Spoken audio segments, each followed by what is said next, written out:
Hello everybody and welcome again to my channel. Today I'm going to be reviewing a gift of mine actually. It was given to me by a coworker who is also an avid watch collector. He's also the same guy that gave me all the leather bands that I use. Although this one is, this leather band I actually bought myself on Amazon.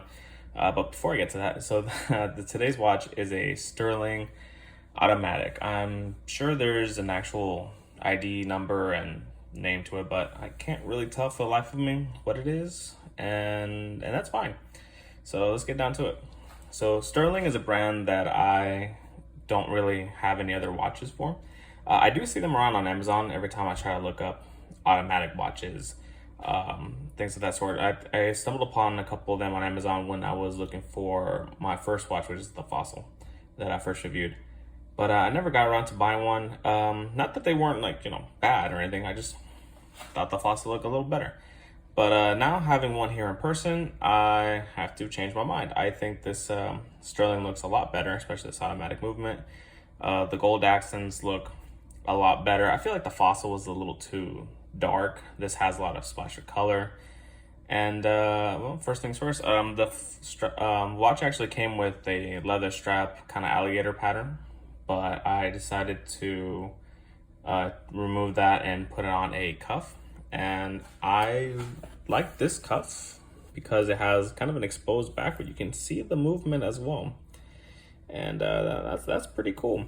The reason I went with a cuff instead of a NATO or metal bracelet or something like that is because I actually rewatched Once Upon a Time in Hollywood.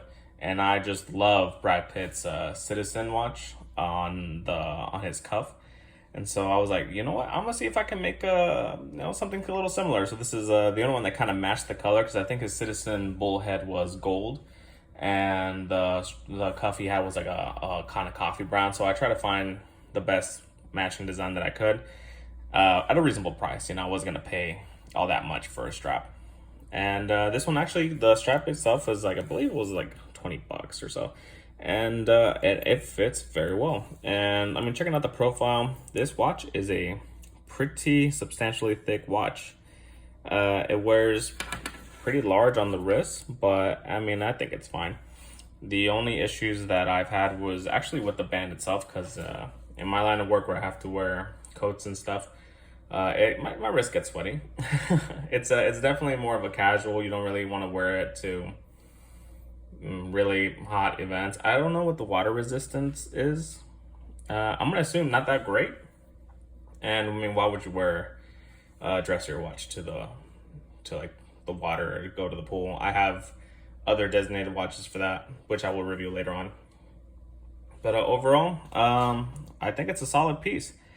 I love the patterns inside the dial. It's kind of a wavy pattern around here, and it gives it a little bit more extra something to look at. The gold is very bright, and I don't know if I'll be able to get it in camera or not, but let's see.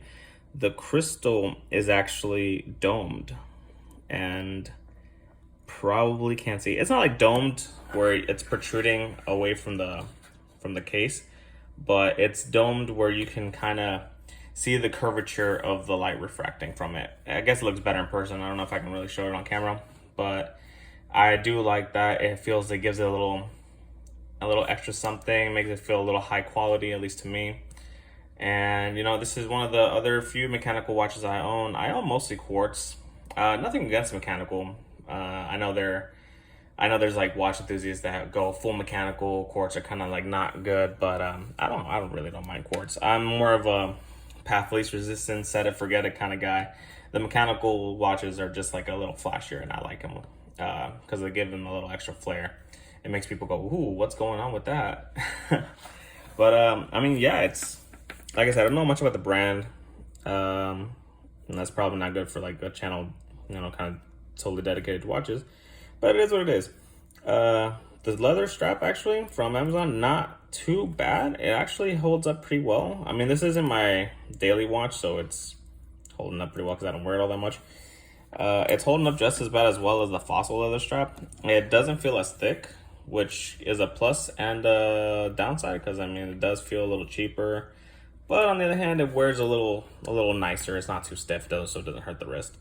The only issues is these things right here lack a lot of confidence. Like I feel if I wear these too much, these will pop out, and then this will pop out, and then a whole lot of issues are gonna come out. But until that happens, I think I'm gonna keep it on the cuff. It looks really nice on the cuff. In fact, I'm gonna see if I can wear it, see if it shows how.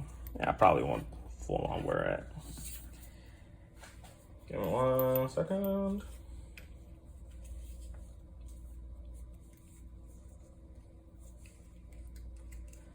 Yeah, this is low budget, so I'm not gonna edit that out.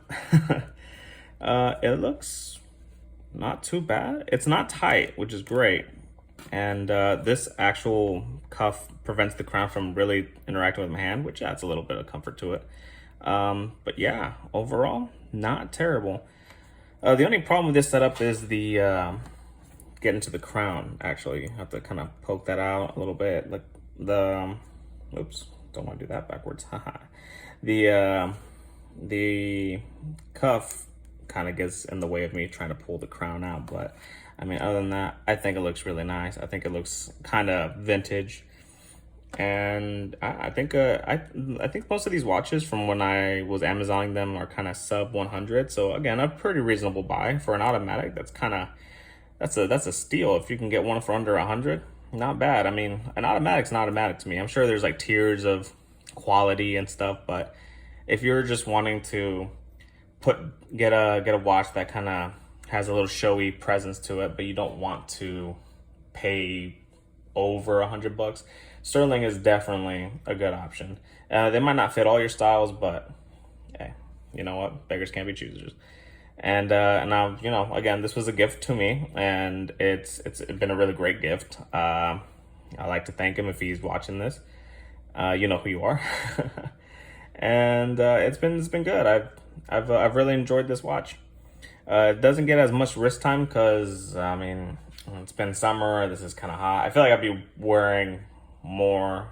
I'll wear this more during like the winter when I'm not sweating as much. But yeah, I mean that'll do it for today's review, and I'll see you guys later.